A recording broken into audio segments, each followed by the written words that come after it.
Hi there, this is Natalie Topa. I'm here in Gadaref in Sudan, working with the Norwegian Refugee Council, and we are in the University of Gadaref's Faculty of Medicine. We're setting up a demonstration site here because we weren't able to do it in one of the refugee camps due to a monkeypox outbreak. So we're partnering with some of the institutions here to meet some of their environmental requirements while establishing a training site and a living laboratory for the NRC staff, as well as the people who've been helping us from the faculties.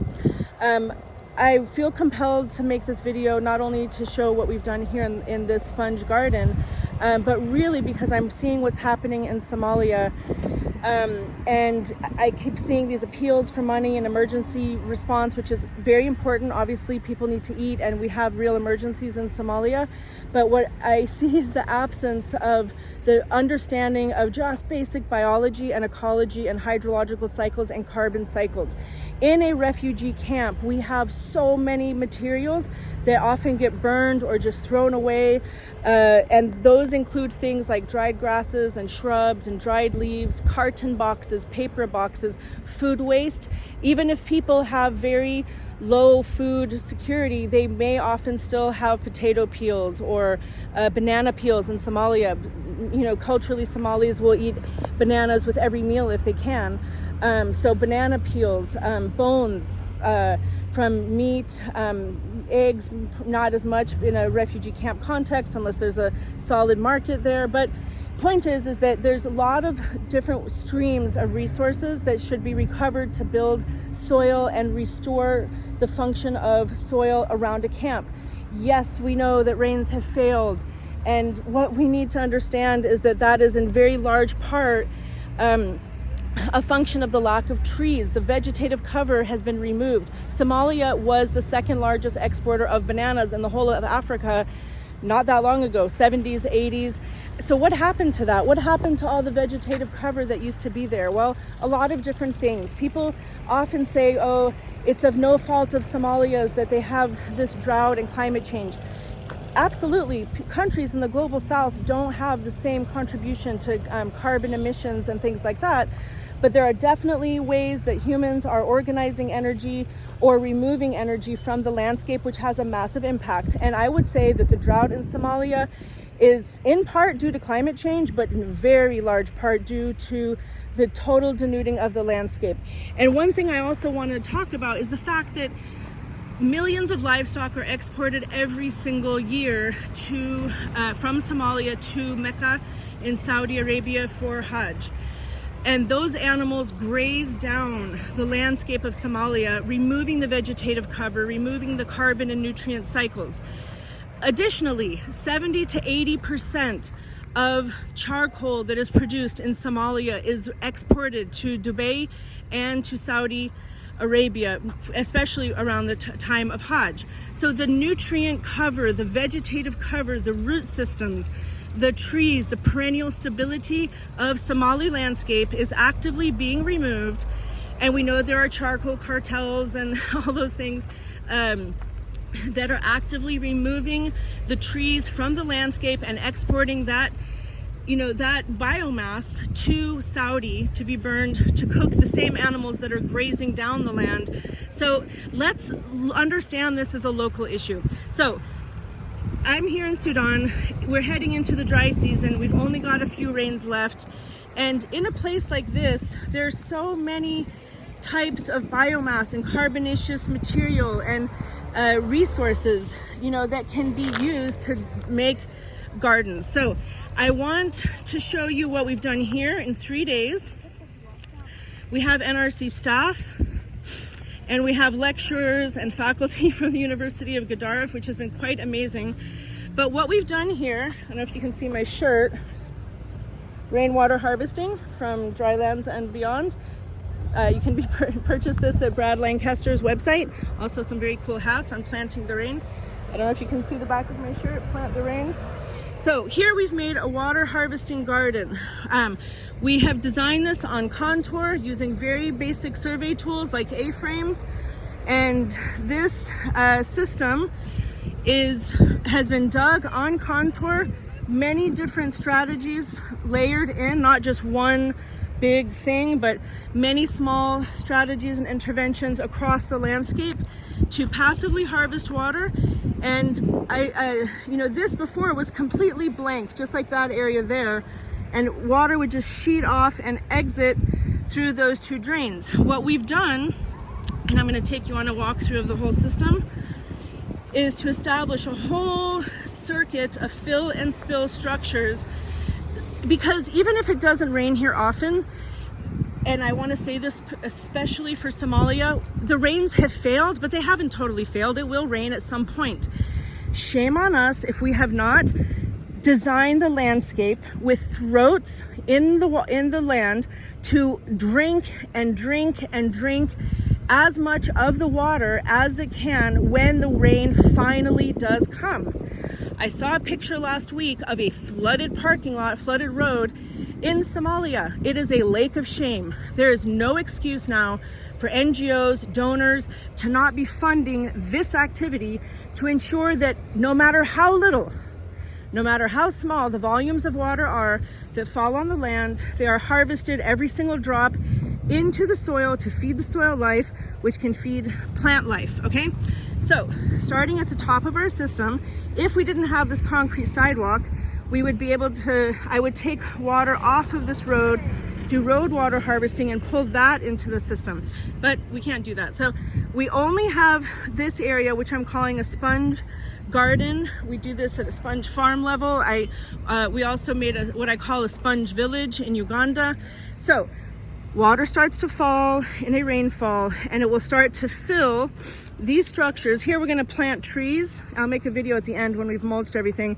But we've got tree holes, and every tree has its own water harvesting structure.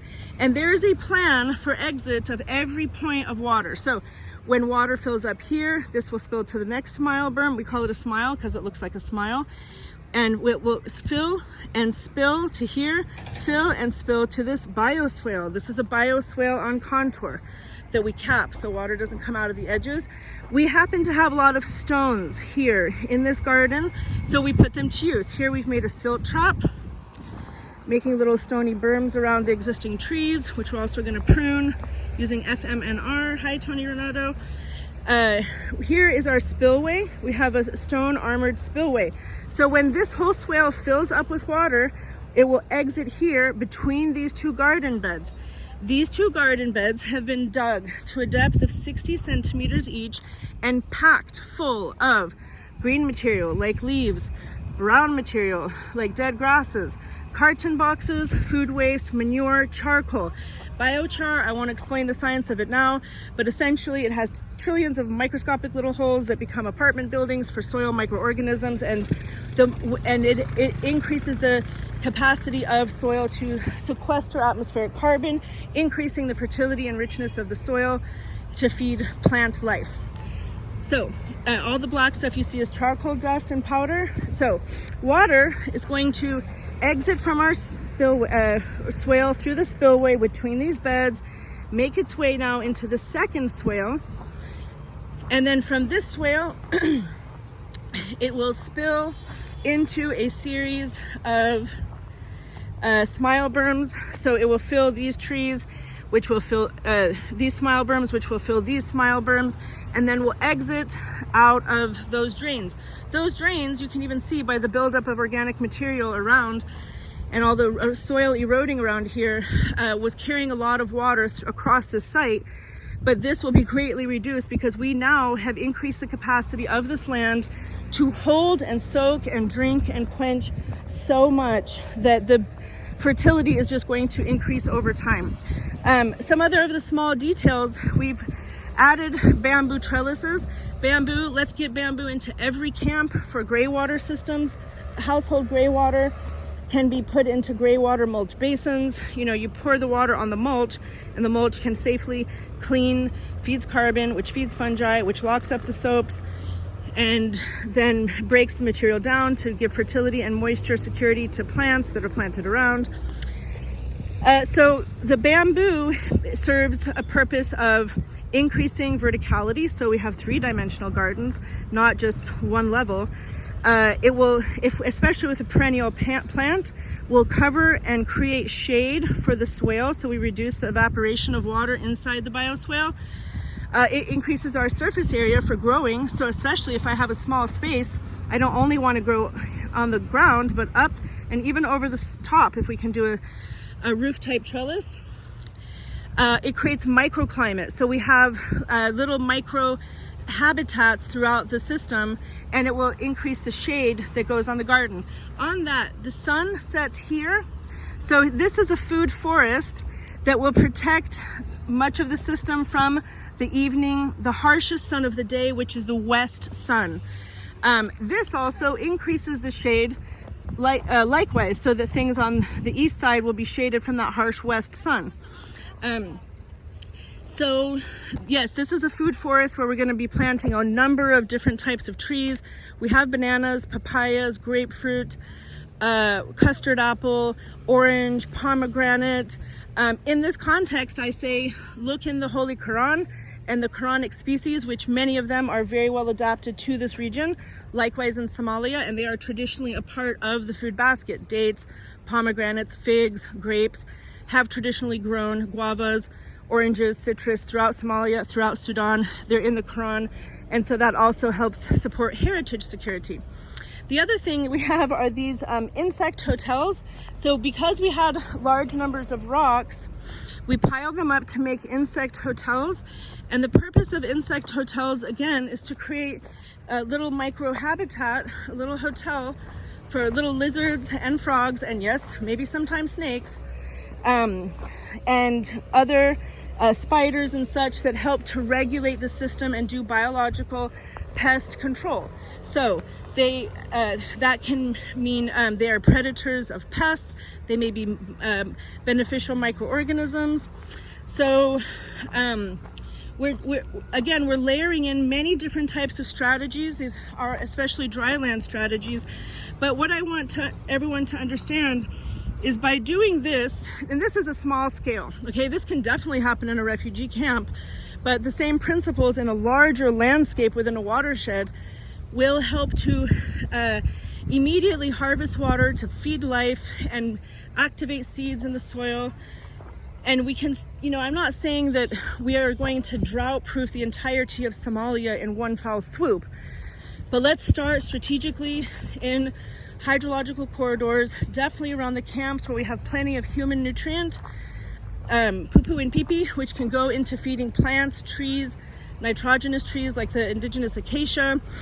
So there are so many different ways that we can start to address at least the food security. If only we start around the camps, the IDP camps and the urban centers and their outskirts, let's recover the resources of waste, get those into soil building use, and activate a biological uplift that can help to restore local hydrology on a larger scale. So this is very doable. It's, Google permaculture, Google agroecology, water conservation, Brad Lancaster's website, Jeff Lawton's YouTube videos. I mean, the resources are so many. And please start hiring microbiologists and agroecologists for your teams, not just economists and digital high-tech solution people. This is low-tech, process-based. Why process? Because we are mimicking natural processes. We are reinstating the function of the trees that were once here a long time ago, but were removed, so water is sheeting off, eroding, and taking fertile soils with it, the humectic layer with it. So this is doable. We did this in 3 days using only locally available materials and waste streams, all the stuff they were going to burn. And we're still not finished yet. We're about to plant the trees. All of this waste, which is not a waste, it's pure gold. We're harvesting green off the trees. This whole entire place will be totally mulched. We don't want to see any bare soil at all. If you can see the soil, the sun can see the soil, and the sun is a thief of water. It's one of 3 thieves of water: the sun, the wind, and the slope. Those are the 3 things that we are blocking throughout this system. And by the way, I wanted to also mention that here we also have a food forest to protect from the east sun. And this is the wind direction. The prevailing winds are here. This is why we will be planting trees here is a windbreak all across this side. So we have protection from the west sun, protection from the wind, protection from the morning sun, garden beds, and each one of these smile berms is like a one tree food forest. It's a little planting guild. We'll have a main tree like a mango or grapefruit, a banana, a papaya, planting in time and space. So that mango will take a very long time. Mangoes and papayas are short term, and they can be together in a happy little family. They can also support local indigenous, by the way, no chemicals here, no GMOs, no hybrid, no improved seeds. We are only using local indigenous traditional foods. So molokhia, that is jute, or khudra it's also called. Bamia is the okras, eggplants, there's tomatoes, lots of other leafy green vegetables. So those can all, pumpkins, watermelons, all will be in one smile berm to help shade and protect and suppress weeds of this tree. And then this will be repeated across this food forest section. Even the berms, the bumps of the swales, will be planted out as well. So this is a dry land sponge garden. Let's make sponge camps. I'm already leading a team of refugees in Uganda. We're making a sponge camp with bamboo. Let's make sponge villages. Let's make sponge watersheds. Let's just spongify the world, and let's stop making excuses about drought in Somalia. It's not going to get better year after year after year until we make massive water harvesting interventions and stop with the chemicals. USAID, Samantha Powers, nobody wants the fertilizers and pesticides anymore. They contribute to ecocide, which contributes to the drought and floods, okay? Please hire a soil microbiologist who can guide you through these things. UN, INGOs, I don't want to shame and name specific people, but it is now time that we really get serious. Stop with chemicals, stop with fake seeds, and let's start harvesting water and replenishing the hydrological and ecosystem function of the landscapes of Somalia and East Africa and all the drylands of the world. Thanks, everyone. Mwah.